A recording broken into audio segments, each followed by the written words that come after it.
Sebelum melanjutkan, jangan lupa subscribe dulu, terima kasih. Bab 202 Mandi bersama di malam hari.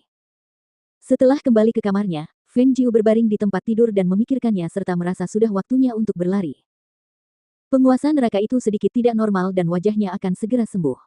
Oleh karena itu, akan lebih baik jika dia mencari waktu yang tepat untuk melarikan diri. Tidak diketahui masalah apa lagi yang akan terjadi jika dia terus tinggal di sini. Keesokan harinya, dia membawakan obat yang diraciknya kepada Lin Tua, lalu mengambil cukup banyak ramuan ajaib dari menara medis. Tepat saat dia hendak keluar dari menara medis, dia melihat Lin Tua datang sambil membawa sebuah kotak besar dan dia bertanya, "Lin Tua, apa yang kau bawa di tanganmu?" "Hoho, ini ginseng berusia 1000 tahun, harta karun langka yang jarang terlihat dalam 100 tahun.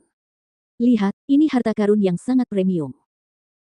Dia membuka kotak itu, matanya berbinar-binar karena kegembiraan saat dia berkata, "Dengan ginseng 1000 tahun ini, satu irisan kecil saja dapat menyelamatkan nyawa seseorang yang auranya sangat lemah dan dalam banyak kasus, ini dapat menjadi obat ajaib yang dapat menyelamatkan nyawa. Besar sekali. Akarnya masih utuh dan urat-uratnya jelas. Ini benar-benar harta karun yang langka." Mata Feng Jiu berbinar, tangannya terulur ingin merasakannya tetapi Pak Tualin menutupnya dengan cepat. Pak Tualin menatap Feng Jiu dengan waspada dan menggenggam kotak itu erat-erat di tangannya sambil berkata, "Ini adalah harta karun di antara harta karun lainnya. Sebaiknya kamu tidak berpikir macam-macam dengan ginseng berusia 1000 tahun ini. Ini harus disimpan dan digunakan untuk menyelamatkan nyawa." Aku tahu. Hanya ingin melihat."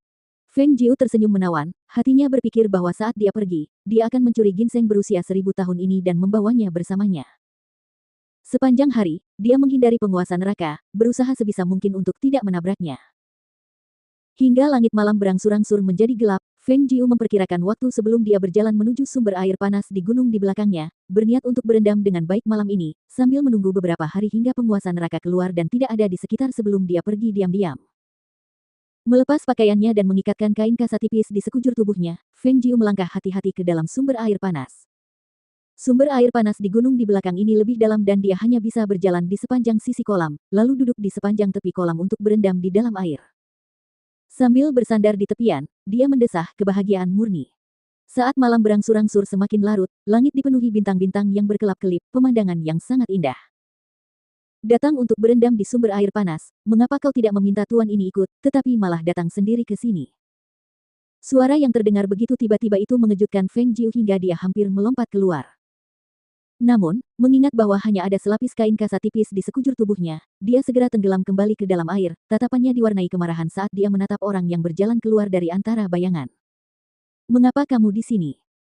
Sang penguasa neraka yang berjalan keluar dengan kedua tangan di belakang punggungnya tidak mengenakan topeng, memperlihatkan wajahnya yang secantik para dewa surgawi. Namun saat itu, tatapannya yang dalam dan tajam menatap tajam sosok di dalam air, di bahunya yang bulat dan mulus dan tidak berniat untuk berpaling, melainkan untuk mengaguminya tanpa malu-malu. Kalau dipikir-pikir lagi, ini adalah kedua kalinya dia melihatnya di dalam air seperti ini. Terakhir kali, dia tidak punya pikiran lain tentangnya dan dia tentu saja tidak memperdulikannya, tidak pernah terlalu memerhatikannya. Tetapi ketika melihatnya lagi hari ini, dia merasa bahwa wanita di dalam air itu, dengan cahaya malam yang lembut terpantul di permukaan air, secantik sebuah potret, walaupun mukanya telah diolesi salep obat, tetap saja tidak membuatnya tampak kurang menggairahkan dan menyenangkan di matanya. Ia meletakkan kedua tangannya di belakang punggungnya, berdiri di tepi kolam air panas, menatap wanita yang menyusut dan meringkuk seperti bola di dalam air dengan senyum yang hampir tak terlihat di wajahnya yang tampan dan sangat tegap sambil berkata, "Tempat ini milik tuan ini. Apa yang aneh tentang tuan ini yang muncul di sini?" Sambil berbicara, dia sudah melepaskan sepatu boot dari kakinya, membuka sabuk giok di pinggangnya, menanggalkan jubah luarnya sebelum melepaskan jubah dalamnya, untuk memperlihatkan tubuh bagian atasnya yang seksi dan berotot.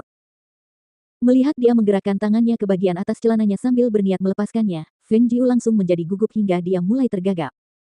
Apa yang sedang kau lakukan?"